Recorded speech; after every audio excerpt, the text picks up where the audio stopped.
नमस्कार, स्वागत है आप सभी का 5 का पंच में। मैं आपके साथ खुशबू खान। बिहार के बाद अब राजस्थान में भी जातिगत जनगणना होगी, ये ऐलान किया है राजस्थान के मुख्यमंत्री अशोक गहलोत ने। बीती रात घंटों चली कांग्रेस कोर कमेटी की बैठक के बाद सीएम अशोक गहलोत ने चुनाव से पहले बड़ा दांव खेल दिया है और साफ किया है कि जनगणना के आंकड़ों के आधार पर ही भागीदारी तय होगी। विधानसभा चुनाव से ऐन पहले तमाम जातियों को साधने के इस बड़े ऐलान से कांग्रेस पार्टी ने एक बड़ी लाइन खींच दी है। यही नहीं, चुनाव आचार संहिता लगने से पहले सीएम ने तमाम जातियों को साधते हुए 8 और बड़े बोर्ड के गठन की भी बात कही है, गठित भी कर दिए हैं ताकि इन जातियों के कल्याण की राह तय हो सके। हालांकि दिलचस्प ये है कि सरकार ने इस जनगणना की कोई डेडलाइन नहीं दी, लेकिन आचार संहिता लगने से पहले सरकार के इस कदम से जाहिर तौर पर चुनावी हलचल तो बढ़ गई है। 5 का पंच में आज चर्चा इसी मुद्दे पर, जातिगत जनगणना का जिन।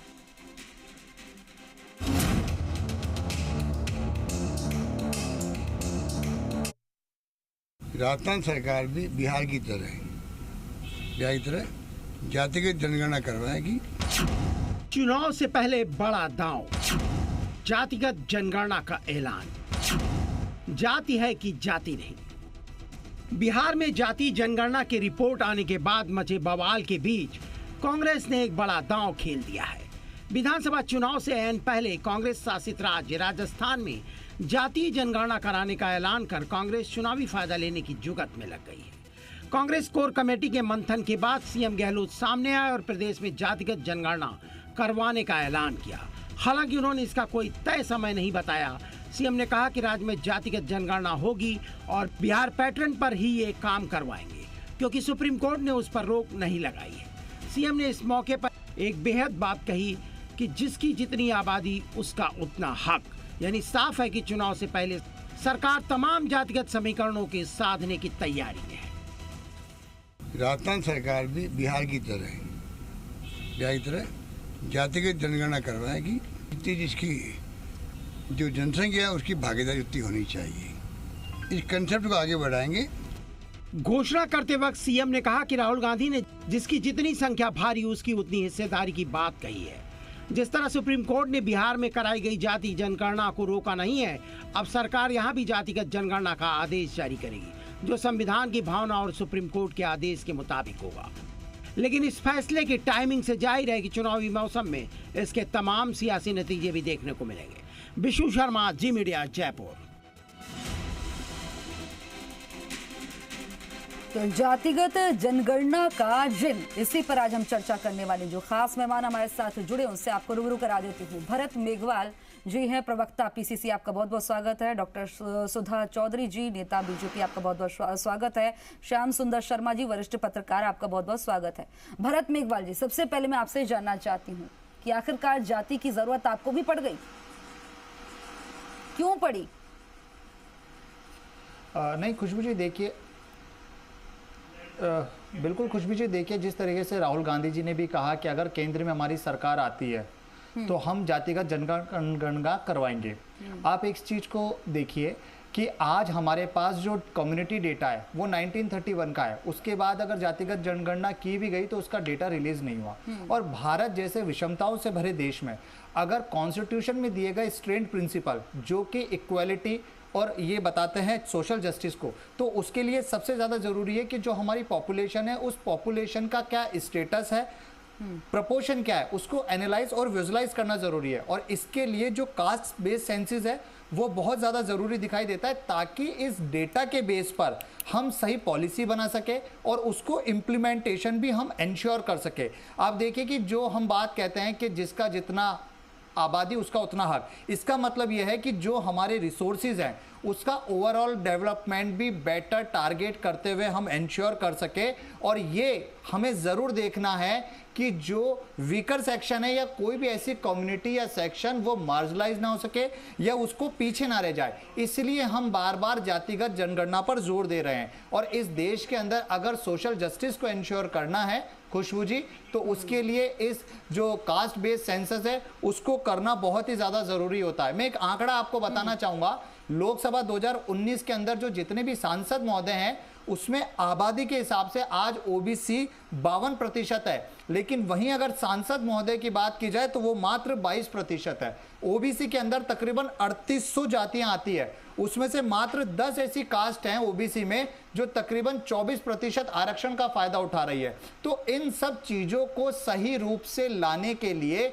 इस देश के अंदर जातिगत जनगणना बहुत जरूरी है। हम किसी डिस्क्रिमिनेशन की बात नहीं कर रहे, हम बात कर रहे हैं कि आज इस देश के अंदर एससी, एसटी, ओबीसी, जनरल का क्या अनुपात है, वह अनुपात बताया जाए। क्योंकि आप देखिए जातिगत जनगणना तो दूर की बात है, भारतीय जनता पार्टी द्वारा जनगणना ही नहीं कराई गई है, जिसका परिणाम क्या हो रहा है कि संविधान में दिए गए रिजर्वेशन के अकॉर्डिंग संसद और विधानसभा के अंदर जो रिजर्वेशन होना चाहिए उसको भी हम सही ढंग से अभी तक नहीं देख पाए। और इस जातिगत जनगणना के आधार पर खुशबू जी मैं आपको कह रहा हूं कि जो प्रोविजन बनाया गया है संविधान के अंदर, चाहे वो बैकवर्ड क्लासेस के लिए हो, चाहे वो एससी, आपको लग रहा है कि यही करके हम बीजेपी को केंद्र में हरा सकते हैं? क्योंकि देखिए जिस तरह से एक साथ कर दिया सबको, जो है एक तरह से जो है देखा कि बीजेपी ने और खासतौर पर प्रधानमंत्री ने सबको एक तरह से हिंदू पूरी तरह से उसमें जो है पिरो दिया है, लेकिन आप चाहते हैं कि ये बटे और लोगों को पता चले कि वो कहां पर हैं, उसके बाद जो है आप इस चीज का फायदा उठाना चाहते हो? नहीं, ऐसा नहीं है खुशबू जी। देखिए हमारा ये कोई चुनावी स्टंट नहीं है या चुनाव के लिए नहीं है, ये बात है चुनावी राज्यों में कहा जा रहा है, तो छत्तीसगढ़ में कहे अंदर आज भी प्रियंका गांधी बोलती हैं, और उसके बाद अब राजस्थान में, तो कहा तो ये चुनावी स्टेट्स में ही जा रहा है।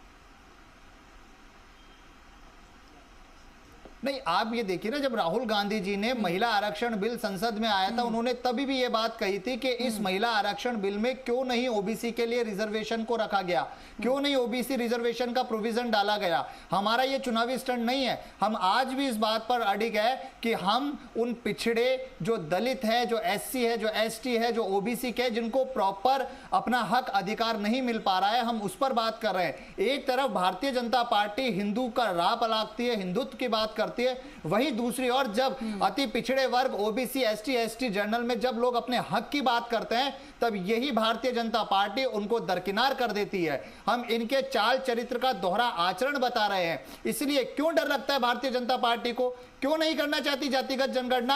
आप जनगणना करिए, उसके डेटा को रिवील करिए। 2011 के डेटा को आपने रिवील नहीं करा। 2015 में अरुण जेटली जी ने उस समय पीसी करके कहा कि हम इस डेटा को रिवील करेंगे, लेकिन आप उस डेटा को रिवील नहीं कर पाए। तो आप खुशबू जी ये देखिए कि भारतीय जनता पार्टी द्वारा किस तरीके से सिर्फ वोटों की राजनीति हिंदुत्व के ऊपर लाकर की जा रही है, ये उस चीज को दिखाने का एक काम है। और बिहार ने भी किया, माननीय सुप्रीम कोर्ट ने कहा कि किस तरीके से बिहार ने भी इसका जब किया है। आपने तो हल्फनामा दे दिया था 2015 में कि जातिगत जनगणना करना पॉसिबल ही नहीं है। ठीक है, मैं आपके पास आती हूँ।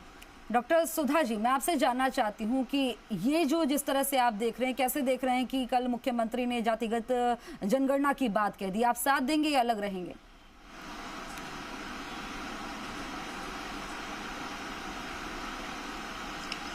देखिए, राजस्थान में जिस तरह से कांग्रेस की सरकार अभी चली आ रही है पूर्व के 5 वर्षों से,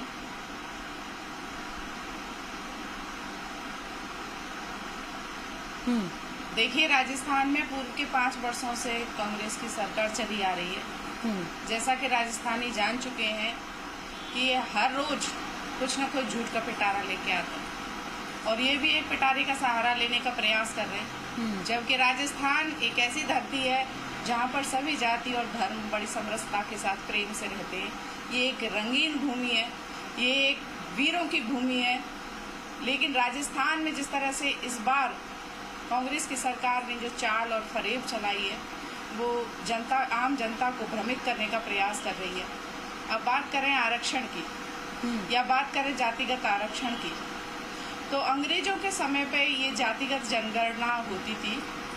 उस समय ये 1931 तक जातीय जनगणना भारत में हुई है।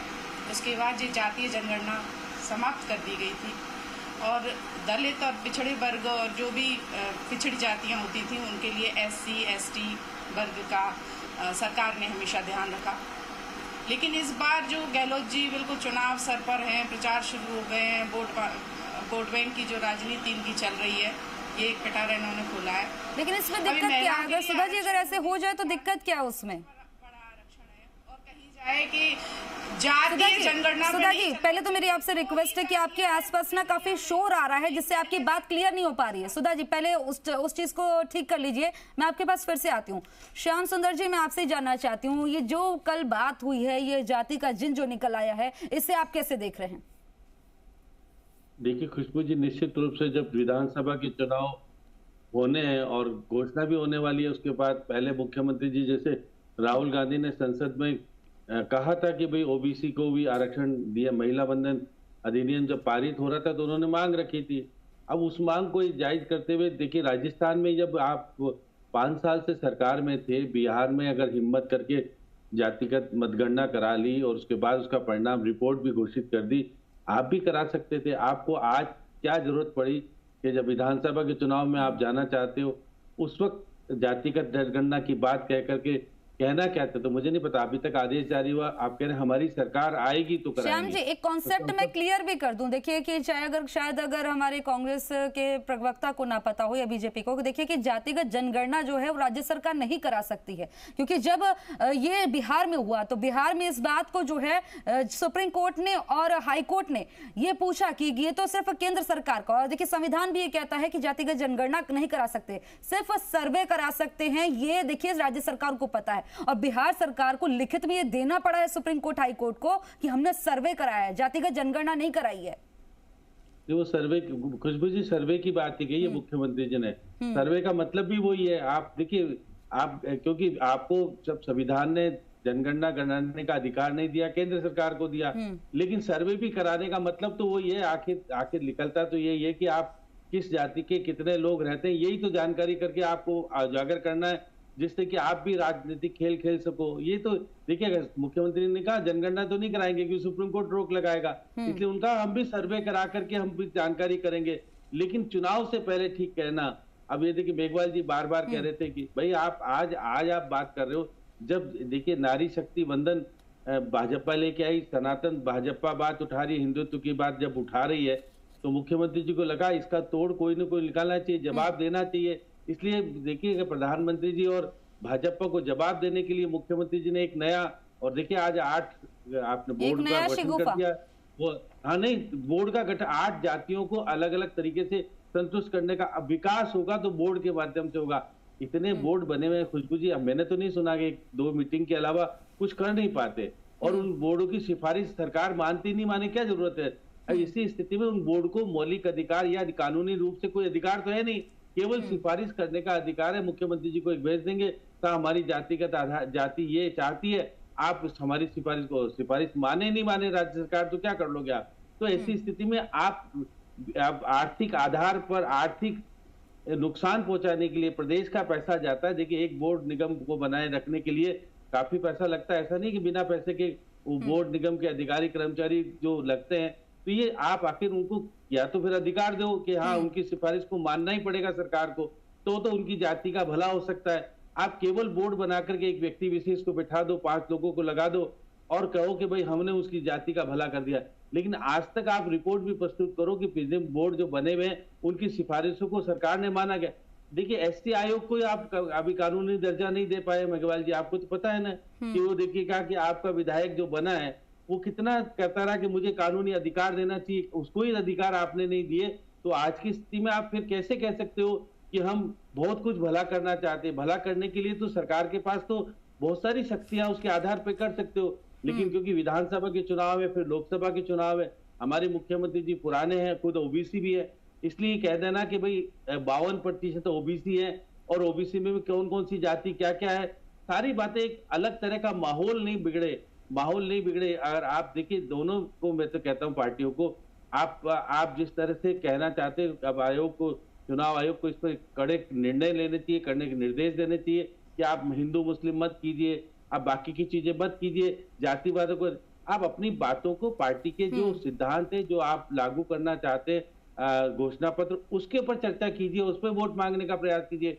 आप उसके आधार पर वोट नहीं मांगते, बल्कि जाति के आधार पर वोट मांग लो। हमको ये जाति है और हम इनको देखिए टिकट का बंटवारा तो हमेशा जाति के आधार पर आज भी होता है, चाहे आप कितनी संख्या हो ना हो अलग बात है, SC ST का भी अलग बात है, वो तो है, लेकिन बाकी आप जाते मान के चलते हो कि हाँ मेघवाल जाती है तो उसको टिकट दे दो, मीणा जाती है तो उसको टिकट दे दो, जाट जाती है तो उसको टिकट दे दो। ये सब चीजें आज भी मौजूद है, लेकिन आप इस आधार पर अगर बंटवारा करोगे कि अब ये कह रहे थे कि 3800 जाती है, केवल 24% ही आरक्षण का लाभ लेती है, तो आपको किसने मना किया था कि बाकी को लाभ मत दो? आप उसके आधार पर आप लेकिन ये देखने वाली बात है कि देखिए बीजेपी ने जो है ये जिस तरह से ये सीधा मैं शब्द का इस्तेमाल इसलिए कर रही हूँ कि देखिए कि सबको जो है एक साथ एक बंधन में पिरो दिया, एक सबको हिंदू बना दिया। तो क्या ये कांग्रेस चाहती है कि सब अलग अलग हो, उनको पता चले और ये जो है बीजेपी का वोट बैंक छिटक जाए? और बीजेपी भी इसलिए विरोध कर रही है क्योंकि वो नहीं चाहती है कि उनके वोटर्स अलग हो जाए।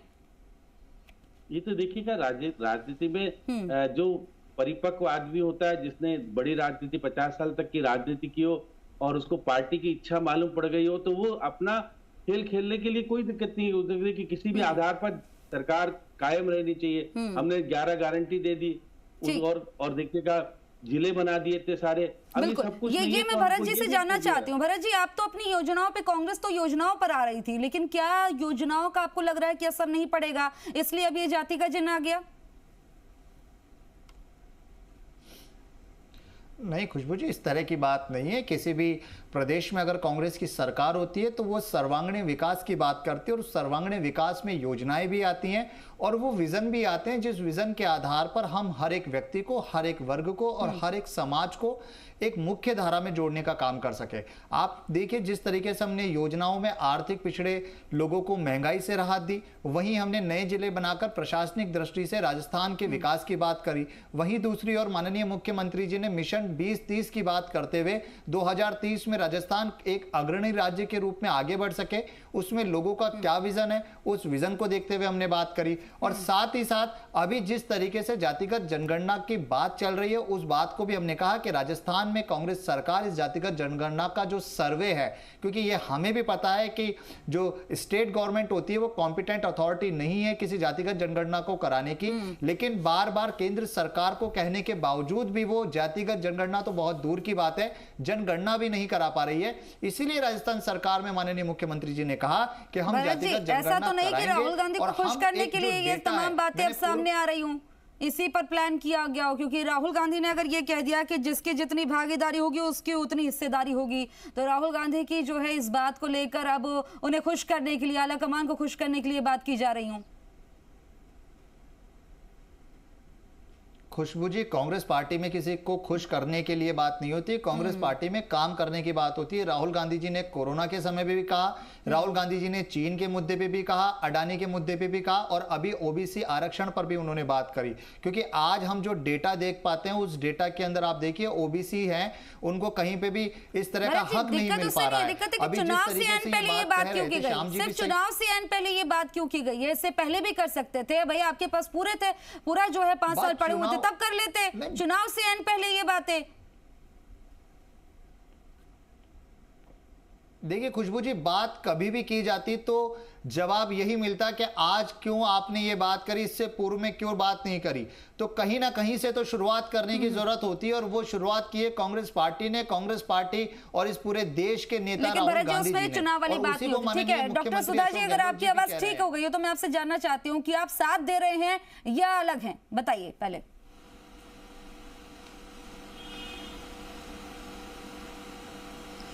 देखिए, सबसे पहली बात तो यही है कि ये तो जातिवाद का जहर घोलने वाली बात, ये तो जातिवाद का जहर घोलने वाली बात हो रही है।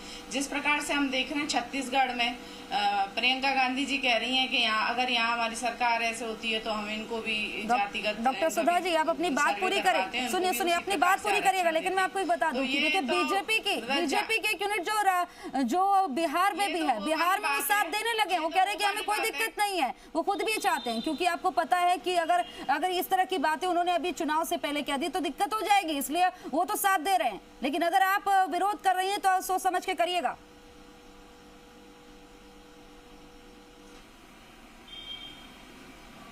बिल्कुल विरोध करती हूँ मैं तो इस बात का, क्योंकि हमारा प्रदेश एक ऐसा प्रदेश है जहाँ पे सभी जाति और धर्म संप्रदाय बड़े प्रेम से रहने वाले। तो बिहार में क्यों साथ देने लगी बीजेपी? बिहार में साथ देने की बात क्यों कर रही है बीजेपी? 85% रहते हैं। वहीं से जातिगत जनगणना वाली बात सामने आई ना, वहां तो बीजेपी साथ देने लगी, नहीं, लेकिन बिल्कुल नहीं कर राजस्थान रही में है अब साथ दिक्कत। देने की। देखिए, बिहार में और राजस्थान में काफी फर्क है। राजस्थान को बिहार मत बनाइए प्लीज। राजस्थान अपनी सौहार्द, अच्छा, वहाँ की बीजेपी अलग है, वहाँ की बीजेपी अलग है, राजस्थान की बीजेपी अलग है। धर्म संप्रदाय बड़े प्रेम से रहते हैं। वहाँ की बीजेपी अलग है, राजस्थान की बीजेपी अलग है, मतलब सब जगह बीजेपी अलग अलग है। नहीं, ऐसा नहीं है। वहाँ ऐसा है, राजस्थान में एक ऐसी परंपरा रही है, जब केंद्र में भी सरकार नहीं थी, राजस्थान में उस समय भी सरकार बीजेपी की रही है और उतनी खूबसूरती से सरकारें चली हैं। लेकिन इस बार जो कांग्रेस की सरकार आई है, इसने इतनी मतलब अपने आप में कभी स्थिर नहीं रही। आपको पता है, 1 साल बाद ही सरकार गिर रही थी। सरकार में अंदरूनी तमाम तरह के उतार चढ़ाव रहे, आपस में ही मंत्री एक दूसरे पे आरोप लगा रहे हैं। अभी कुछ समय पहले एक लाल डायरी का प्रकरण रहा, इसी पे रहिए। अभी सबसे बड़ी बात है, सुधा जी, मेरे पास वक्त कम है, आप इसी चीज पे रहिए जो मैं आपसे पूछ रही हूँ। राजस्थान में महिला, ठीक है, भरत मेघवाल जी, वो कह रहे हैं कि वहाँ पर अलग है राजनीति, यहाँ की राजनीति अलग है, यहाँ पर ये चीजें क्यों लिया है? बिल्कुल। खुशबू जी, ये वही भारतीय जनता पार्टी है जो 80-20 की बात करती है, जो गोली मारो सालों की बात करती है। और अभी जयपुर के अंदर एक ऐसा घटनाक्रम हुआ जिसे बड़ी शांति से राजस्थान की सरकार ने और राजस्थान की पुलिस ने उस मामले को शांत कर दिया था, लेकिन उसके बावजूद अगले दिन 2 दिन बाद एक बड़े स्तर के ऊपर एक ऐसा आयोजन किया गया, एक धार्मिक सद्भावना को और सौहार्द को बिगाड़ने का भी काम किया गया। और राजस्थान में न जाने ऐसी कितनी घटनाएं हुई जहां पे ध्रुवीकरण का इन्होंने काम किया, लेकिन राजस्थान की पुलिस को, राजस्थान की सरकार को धन्यवाद जो यहां पर अमन, चैन और शांति बनाए रखा। आप ये देखिए, जब भी प्रधानमंत्री मोदी जी राजस्थान में आते हैं, मैं इनको कह रहा हूं, एक विजन इनके पास नहीं होता। ये किसी ऐसे राज्य का उदाहरण देकर यहां बात नहीं करते कि उस राज्य के उदाहरण देकर ये बता सके कि अगर हमारी सरकार आएगी तो हम ये करेंगे। ये सिर्फ यहां ध्रुवीकरण की बात करते हैं। चलिए, ठीक है, सभी मेहमान मेरे साथ जुड़े, जो मुद्दा था असल, आप लोग उससे तो भटकते हुए नजर आ रहे हैं। आज का पंच में जुड़े बहुत बहुत शुक्रिया। भरत मेघवाल जी बहुत बहुत शुक्रिया, डॉक्टर सुधा चौधरी जी बहुत बहुत शुक्रिया, श्याम सुंदर शर्मा जी आपका भी बहुत बहुत शुक्रिया। तो देखिए कि जातिगत जनगणना का जिन एक बार फिर से बाहर आ गया, बिहार से ये शुरू हुआ और यहाँ पर राजस्थान तक पहुँच गया, लेकिन क्या वाकई में हो पाएगी जनगणना? क्योंकि ये अधिकार तो केंद्र सरकार को है, लेकिन सर्वे भी क्या हो पाएगा, ये देखने वाली बात होगी। तो 5 का पंच में मेरे साथ नहीं, आप देखते रहिए जी राजस्थान। नमस्कार।